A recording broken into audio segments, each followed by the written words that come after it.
It's South America's biggest economy. It's the continent's most powerful country, one that thought it was rid of a history of violent military coups. But now, Brazil's democratically elected president Dilma Rousseff says that she's the victim of a political coup after Congress Sunday night voted overwhelmingly to send impeachment proceedings against her to the Senate. Dilma's supporters reacted to the vote with shock and sadness, while her enemies and anti-government protesters celebrated. But what has she done? Presided over the worst recession in nearly a century, allegedly used creative accounting to conceal the hole in her budget, tried to hire her predecessor, perhaps to shield him from criminal investigation.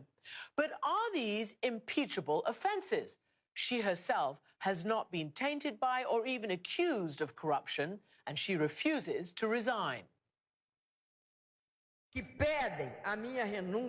Those who call me to resign show the fragility of their conviction of the process of impeachment, because above all, they are trying to instate a coup d'etat against our democracy. I can assure you that I will not cooperate with this. I will not resign for any reason whatsoever.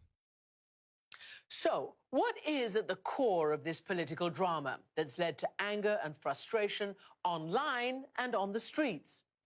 Pulitzer Prize-winning investigative reporter Glenn Greenwald lives in Brazil, and he's closely covering this constitutional crisis. He joined me from Rio. Welcome back to the program, Glenn. Great to be with you. So were you surprised? Did anybody really think that at the last moment she could have got the votes she needed to stave off this sort of impeachment process? I don't think the outcome was particularly surprising. I think that the margin was fairly surprising, although Brazilian politics, like in a lot of other countries, is about momentum and power. And once there was a perception that they had the votes, a lot of last-minute undecided switch to the pro-impeachment side so that they can be on the winning side. I think what did surprise people, though, was the tenor of the proceedings in the House. It was extremely raucous, very ugly. You had pro-impeachment advocates standing up and hailing the 1964 coup and the right-wing military dictatorship that followed. One prominent right-wing congressman who's expected to run for president specifically praised the chief torturer of the military regime, who, of course, tortured Dilma Rousseff, the president, before then voting to impeach her. So it kind of was a very polarized and a very ugly tenor to these proceedings that reflects this wider sentiment in Brazil that really has split the country in a very dangerous and unstable way. Even the vice president, who may have to step in, is himself accused of all sorts of misconduct and wrongdoing. And I just want to read this to you because it is extraordinary. Of the 594 Congress members, 352 face accusations of criminal wrongdoing, according to multiple reports. And then, of course, there are all sorts of people, including Eduardo Cunha, who's leading the impeachment process, who's accused of perjury and corruption. You've got another one, Maluf, who's on Interpol's red list for conspiracy. You've got another one accused of money laundering. You've got another one, as you just mentioned, you know, who is sort of implicated in all sorts of torture, and others, you know, implicated in human rights violations. Now, Dilma herself has called this a coup. What is going on? It's the most extraordinary thing, Christiane, because not only is essentially the entire Brazilian political class that is trying to impeach her implicated in really serious corruption. I mean, the most surreal thing I have ever seen in my time as a journalist or anywhere else covering politics in countries was that yesterday, the person presiding over the impeachment proceeding in the House, the Speaker of the House, Eduardo Cunha, whom you referenced, he is somebody who was found to have stashed away millions of dollars in bribes. There's no non-corrupt possibility. He has no wealth. He has no businesses. Millions of dollars stashed away in Swiss bank accounts.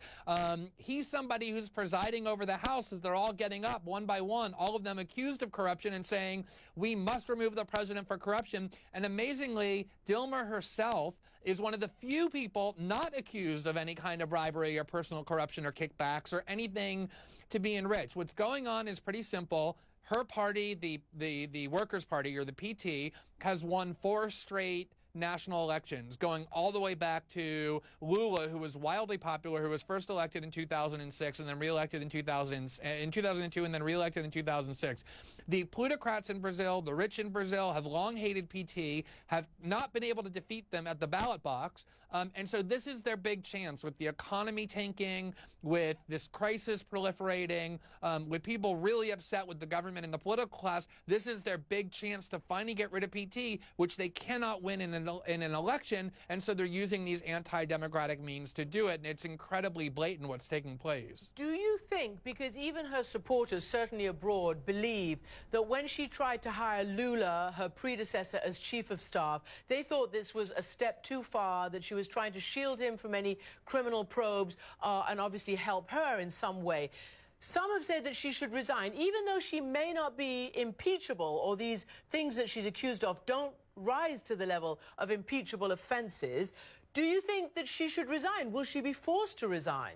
I don't think no, I don't think she will be forced to resign. She's been very clear that she won't. This is a woman who was put into prison as a dissident during the dictatorship and who was tortured. She's a very strong and willful woman who has been through a lot in her life. And remember, the election in Brazil was only 18 months ago. It was at the end of 2014. She won that election with 54 million votes. It is true that she's unpopular. She's made a lot of missteps. That effort to get Lula into the government, which is really a last-minute survival tactic by her to get somebody with incredible political charisma and a lot of political skill that she lacks, Lula, into government to try and save her, didn't have a very good look. But at the same time, you cannot go around, if you want to have a mature democracy, a mature, stable democracy, and remove democratically elected leaders who just won a major election 18 months earlier because they're unpopular or because they're not managing the economy well. That is a recipe for some really dangerous things when you start tinkering with the mechanics of democracy, especially in a country like Brazil, which has a very fragile and a very young democracy. They came out of dictatorship only in 1985. And it's really disturbing to watch them trifling with democracy this way. Mm-hmm. So, we've talked about how the whole system is full of political scandals and corruption. And you've also admitted that her party is sort of deeply corrupt and awash in its own sort of, criminal wrongdoings, even though she's not touched. So I wonder, what's the way out of that? But particularly in light of what this professor at the Sao Paulo University has told the New York Times about what's going on now. It's putting a very large bullet in Brazilian democracy, he says. From now on, any moment that we have a highly unpopular president, there'll be pressure to start an impeachment process.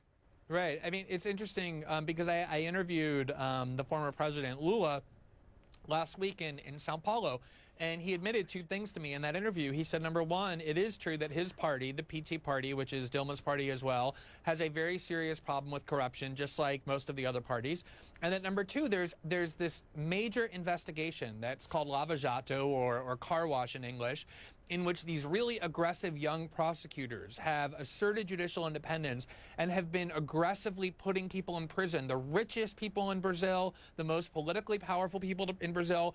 The solution is to let that investigation unfold and let the people who are guilty be put in prison. The concern is that their intention with impeaching Dilma is to say to the country, look, we got rid of the corruption problem. The media pressure, the public pressure, they hope will dissipate now that there's this catharsis over impeachment, and that this investigation will end and all of these truly corrupt politicians will be protected.